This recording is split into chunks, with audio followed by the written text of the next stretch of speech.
There's a website called Redline Roots at www.redlineroots.com that does a great job covering kind of the Americana or folk scene in the Boston area and environs. And so I was really psyched when they reached out to me in 2014 and asked if they could interview me about this podcast. So, of course, I said yes, and we did the interview, and they've run some parts of it on the website. But I was thinking that some of you might be interested in hearing the whole thing. So I wrote to Redline Roots and asked if it would be okay for me to play a recording of the interview here. And they said yes. I should note that I was using a headset instead of the microphones I usually use, and it's recorded over the phone, so the sound quality isn't quite what it normally is for Tell Me About Your Song, but I hope you enjoyed it anyway.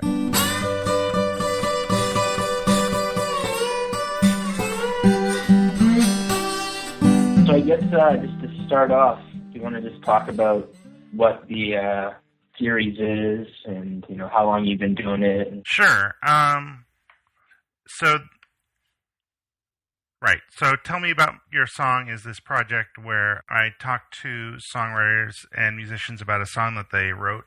They pick what song we talk about. I try not to exercise any influence on that. I put the first episode out on September 1st, 2013. So that's been going out for a little longer than a year. And I started recording the interviews, I think, the previous July. So I just put out my 36th episode. Wow. Yeah. So it's an ongoing thing. So who was your first? Was it Allison? Was she your first? No, Tracy Potocnik. Tracy was, okay. Cool. Yeah. And I guess from there, how did it kind of spiral outward? I know you've told me that you take a lot of input from people who have done it in the past, but, you know, how did it kind of work its way to becoming this big web of musicians that you've now talked to about their songs? Especially at the beginning, but still to a large extent, it's just people I know. You know, initially I didn't have anything, like I started recording interviews at the beginning of July, but didn't release anything until September. So for a few months there, I didn't have anything to show anyone. Mm-hmm. So I just relied on the goodwill of my friends, and that's still true to a large extent.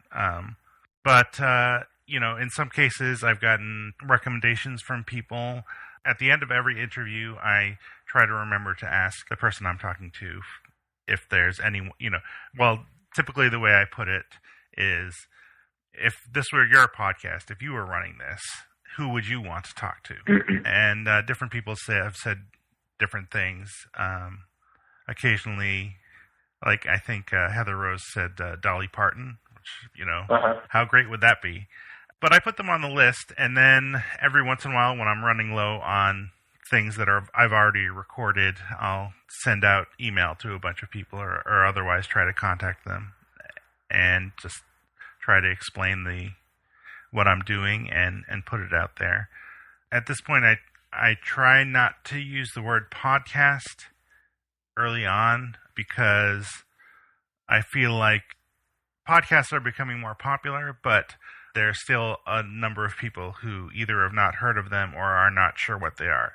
But I think at this point everyone understands, like, oh yeah, I interview people and then I put the audio online so people can listen to it, right, which is basically the same thing. Kind of like blog has become a four-letter word. Right. Yeah. What I tell folks. Has it really, it's been fairly, I guess, New England-centric, but have you been focusing more on the Rhode Island group of folks just because that's the community that you're ingrained in? Or, I mean, I guess how far has it extended at this point? Do you know who the furthest musician that's talked about their song has been? And do you have any plans to expand it as, I guess, just grow it organically? Or well, I always would like to have a, to talk to Rhode Island musicians, because this area has been very good for me musically, and I feel the amount of talent around here is really amazing. But with that said, I do also like to talk to, I mean, if I could talk to Dolly Parton, that would be amazing. But if I have an opportunity to talk to someone outside of the area, I'll take it. I would like to expand the range as much as I can, considering how much time I have to do it and so on.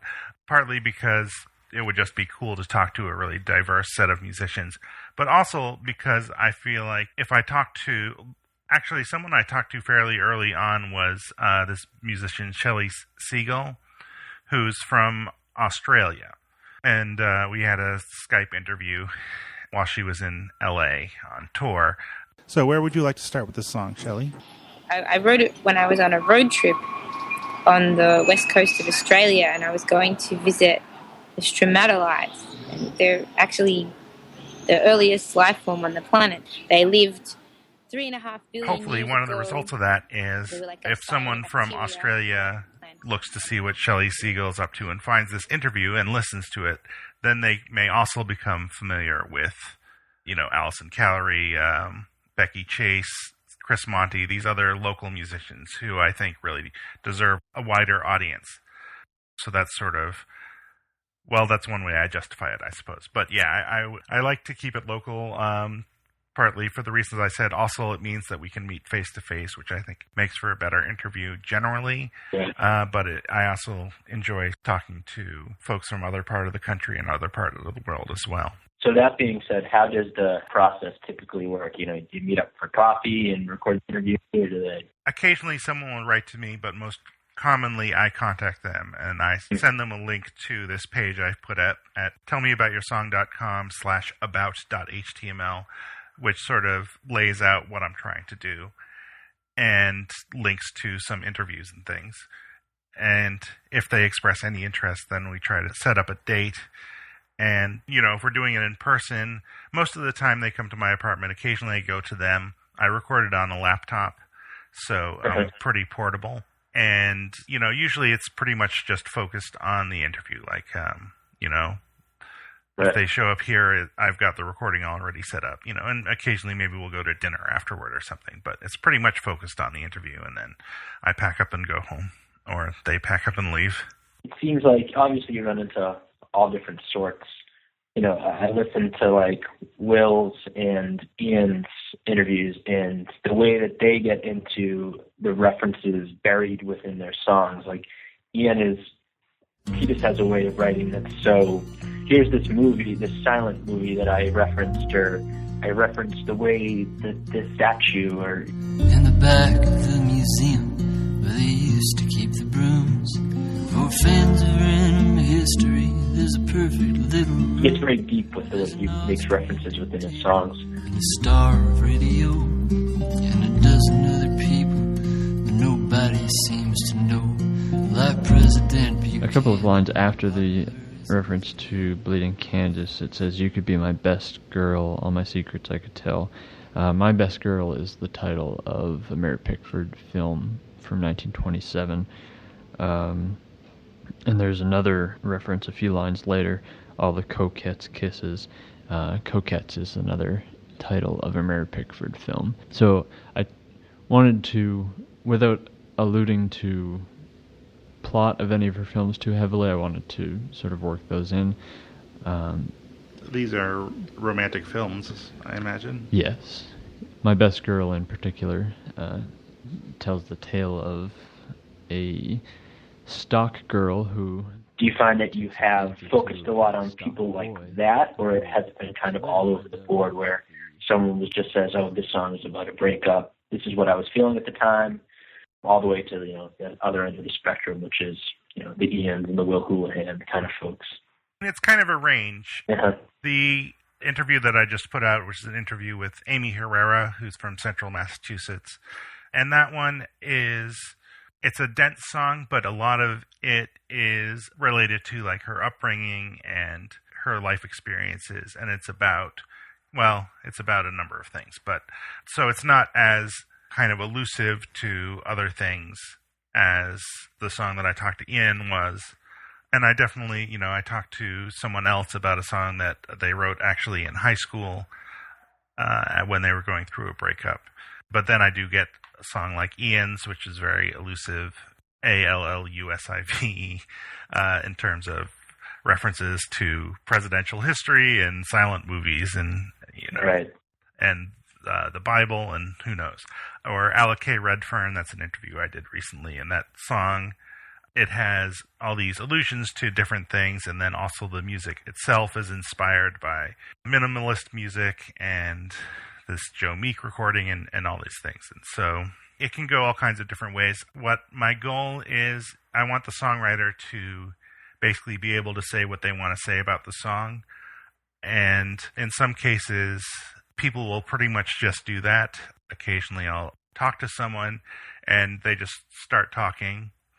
And then 20 minutes later, they finish talking. And then I'm like, gee, is there anything else that I really want to ask them about it?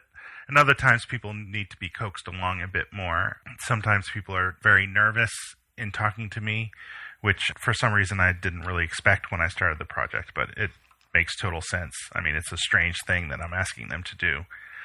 One of the regrets I have about Ian's interview, which I think came out well, but I like to think that if I had been a little more experienced when I talked to him, because that was a fairly early one, I would have asked him kind of about people's emotional reactions to the song, because in that interview, we mostly, just kind of go in pretty deep in, like, who are all these historical figures and what are they doing.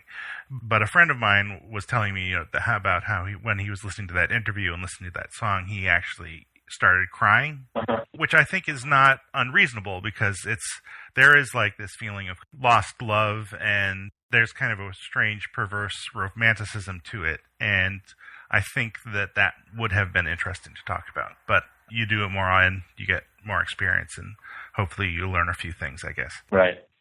A lot of his songs are like that. He is a way of putting intense emotion into all of his writing and the way he presents it. So obviously, I would guess that you started this project because you love music and you love a good song. But what kind of sparked you in the beginning to say, I have this idea and I really want to execute it and go out and start talking to folks about why they wrote certain songs and what inspires them and all that? What was a big reason that pushed you to go out and actually do it? Yeah, I mean, there are a few different things. Every time I think about it, I feel like I come up with a new inspiration. One thing was that I had this show up I think it was in Cambridge, maybe it was Somerville, at a venue that I don't think has music anymore. But it was a show put on by the Rhode Island Songwriters Association.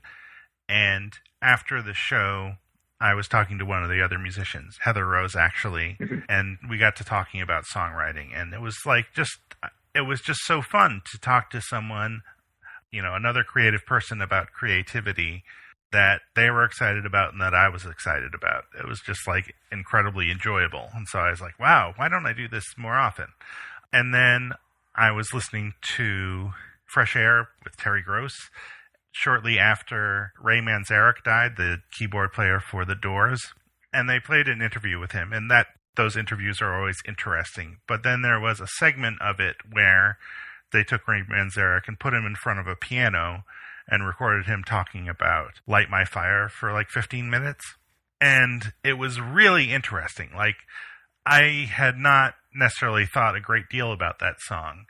And I know, the Doors definitely have people who like them, and then they have their detractors. But I think even if you don't really like the Doors or that song, it's an interesting thing to listen to, because it just showed just how much stuff is packed into that song.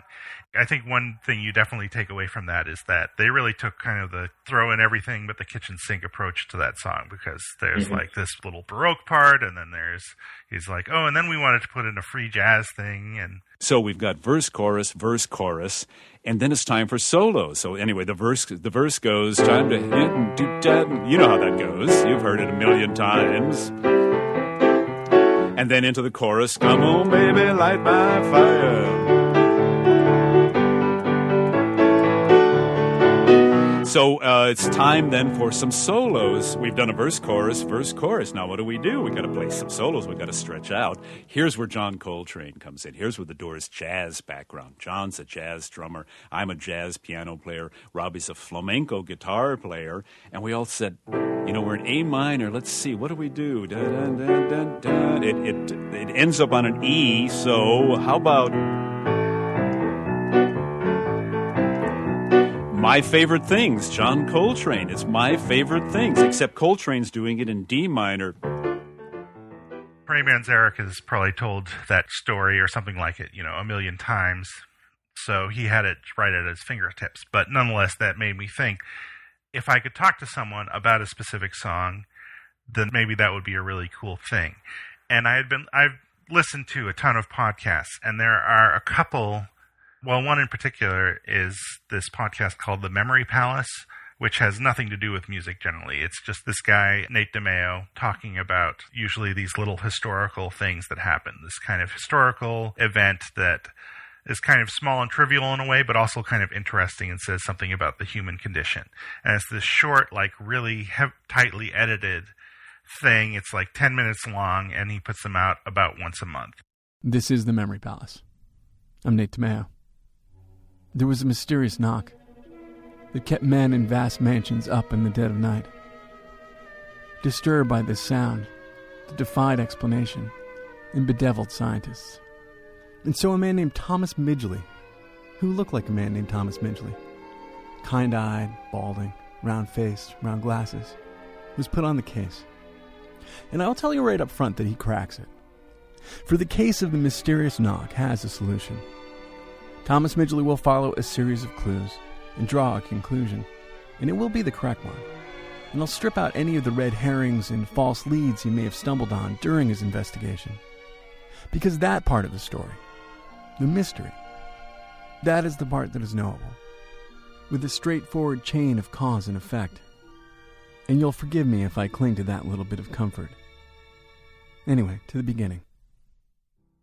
And I thought I could do something like that. Like, I feel like I have enough time where I could talk to someone, record it, and edit it down and put it out once a month. And maybe at that time I thought, how long can someone talk about a song? Like 10 minutes?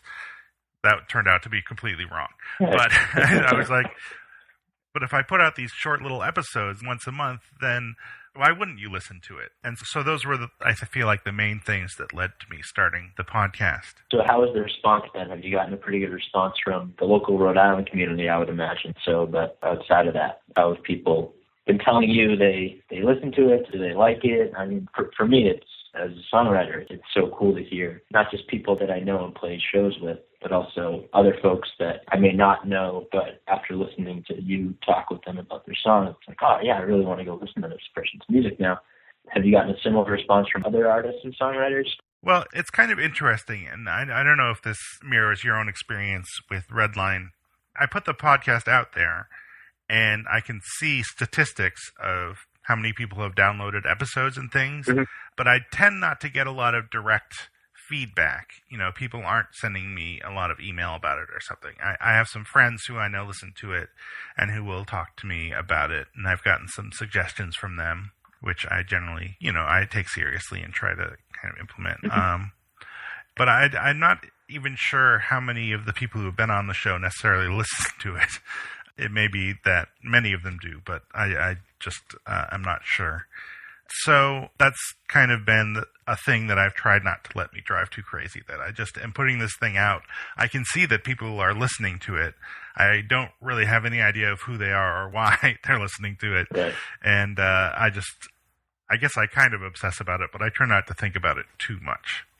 Say an artist is listening to it and really enjoys it, what would be the best way to go about coming on the show? Just shooting you an email, or? You can contact me through the Facebook group if you have a Facebook account. There's also, if you go to the tellmeaboutyoursong.com, there's a contact thing. You can click on that and it'll send me an email. But yeah, you can just write to me at podcast@jwgh.org and that'll get to me. Is there a list of folks that you have in the pipe ready to go, or are you just kind of... Well, I try not to... You never know what's going to happen, so I try not to talk about it too much. But I can tell you I've finished interviews with Mike Laureano, Andy Stone, and Adam Levy. Adam Levy is in L.A. Andy and Mike live in Providence. And next week, I'm going to go to the New England Regional Folk Alliance Conference for the first time. And I've set up some interviews there. So hopefully I'll come back with a bunch more interviews. There are some other folks who have indicated that they're interested. It's always a little, you don't want to, there's a lot that can go wrong between the original contact and the actual interview. I've actually had a couple interviews, and I won't say who they were with, but with people about a song that they had written but not yet recorded, and then it looks like possibly they will just never record the song. So that makes me sad because those were pretty good interviews. Right. Oh, man. So things can go wrong, but definitely I've got a ton of people who I've written to and who seem to be interested, and then there are a bunch more people. I just have a spreadsheet, and whenever someone suggests someone or I think of someone that I would like to have on, then I put them in the spreadsheet with their contact information and who recommended them. And every once in a while, I just sort of go through and randomly pick a bunch of those people and write to them, and that's pretty much how it works. Is there anything else that we kind of didn't hit upon that you want to mention about the podcast or what's coming up for it? I guess not really. I don't have any particular special events. Once I did a kind of live show that was pretty early on, where I had a couple songwriters and we each played a song in front of like a studio audience kind of thing. That's cool. And then we took questions from the audience. I was wondering about the image of the chandelier. Well, yeah, I remember when I was a kid, my dad and my mom got this really big plot of land, and we lived in this little couple rooms. Yeah, we lived in the milk room of a barn that literally like cows would so where the milk would be kept, that's where we lived. And so while my dad and his crew built our house. And so I remember the day when I was, I must have been like 6 or 7 or something like that, and the first time walking into the house. And, that was fun, and I would like to do it again, but it requires a little more organization than I've been able to put together. Right. But if anyone wants to organize that for me, I would certainly be up for it.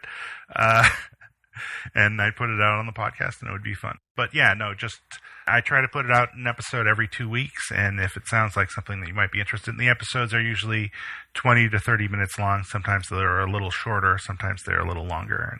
But if people are interested in that, then... Oh, maybe I should talk a little bit about editing it. Oh, yeah. Sure. Usually when I talk to someone, I talk to them for like 45 minutes to an hour. I think the shortest has been like 20 minutes. And then the longest has been 2 hours. Oh, wow. Yeah, 2 hours is too much.